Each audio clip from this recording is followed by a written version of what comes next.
This is a summary of the CPIC dosing guideline for Ondansetron, Tropisetron, and variation in the gene CYP2D6. This guideline was published in December 2016.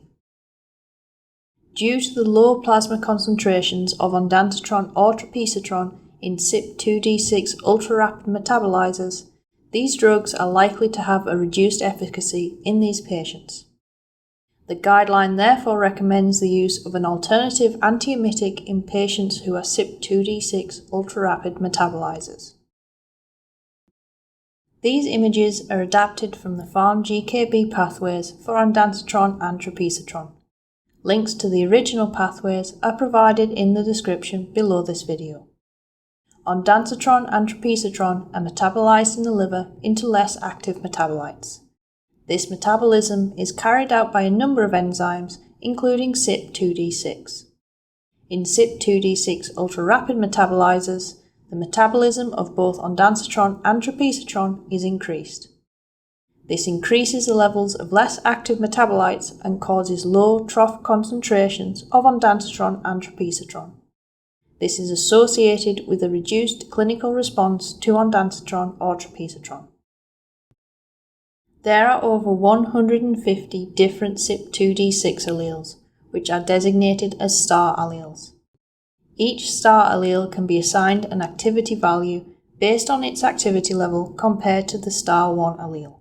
The star 1 allele has an activity value of 1.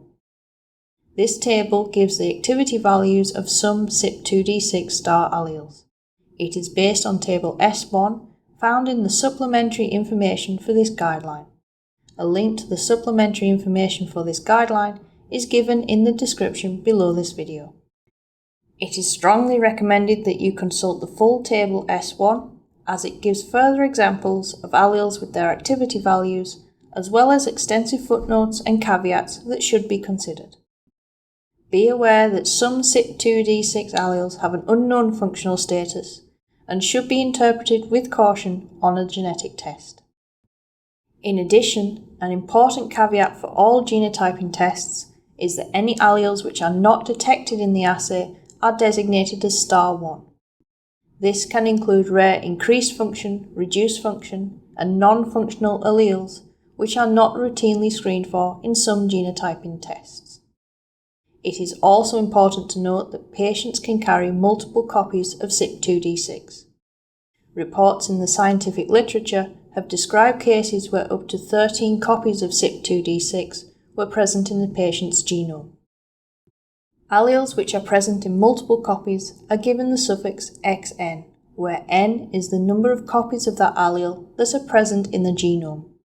For example, a patient with the genotype star2x3 star4 has 3 copies of the star2 allele and 1 copy of the star4 allele. The activity score of alleles that are present in multiple copies is calculated by multiplying the activity score for the allele by the number of copies present. In this case, the activity score of star2x3 is 1 multiplied by 3, which equals 3. Further information about CYP2D6 alleles can be found at the PharmVar website at www.pharmvar.org. A link to PharmVar is also given in the description below this video. The activity values of a patient's CYP2D6 alleles can be added together to give a total CYP2D6 activity score for the patient. The CYP2D6 activity score is then used to assign a CYP2D6 metabolizer phenotype to the patient. Note that genetic tests from different laboratories may not use this scheme to assign CYP2D6 metabolizer phenotypes. Because of this, the guideline advises that a patient's CYP2D6 diplotype is noted and activity score calculated before making clinical decisions based on this guideline. These are the CPIC dosing recommendations for Ondansetron and Tropisetron. Patients with a CYP2D6 ultra-rapid metabolizer phenotype will have increased metabolism of Ondansetron and Tropisetron to less active compounds, resulting in a decreased response. An alternative drug that is not dependent on metabolism by CYP2D6 should be chosen for these patients, This is a moderate recommendation. When considering alternative drugs, be aware that Ondansetron, Ondansetron, and Tropisetron are also metabolized by CYP2D6. However, there is limited evidence available regarding the impact of CYP2D6 variants on the efficacy of these drugs. Patients with a CYP2D6 normal metabolizer phenotype will have normal metabolism of Ondansetron and Tropisetron. These patients can be given either Ondansetron or Tropisetron at the recommended starting dose. This is a strong recommendation. There are very limited data available regarding the effect of a CYP2D6 intermediate metabolizer or poor metabolizer phenotype on response to Ondansetron or Tropisetron. As there is insufficient evidence of a clinical impact of CYP2D6 intermediate metabolizer or poor metabolizer phenotypes, Ondansetron or Tropisetron should be given at the recommended starting dose. CPIC does not offer a specific recommendation for these patients. The dosing recommendations for Ondansetron and Tropisetron can be found in Table 2 of the Guideline. Detailed footnotes pertaining to the recommendations can be found at the bottom of this table. This guideline has been annotated on the PharmGKB website. This includes a drop-down menu where an activity summary can be given for specific combinations of alleles. The activity summary includes implications for the patient's response to Ondansetron or Tropisetron, the appropriate dosing recommendation for the specific metabolizer phenotype, and the strength of that recommendation.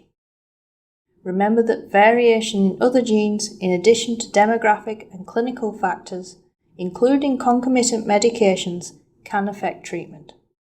It remains the responsibility of the clinician to determine the best course of treatment for a patient. CPIC and PharmGKB assume no responsibility for any injury to persons or damage to persons or property arising out of or related to any use of CPIC's guideline or for any errors or omissions. The guideline itself and supplementary information are freely available at the PharmGKB and CPIC websites. You can access relevant pages using the links in the description below this video.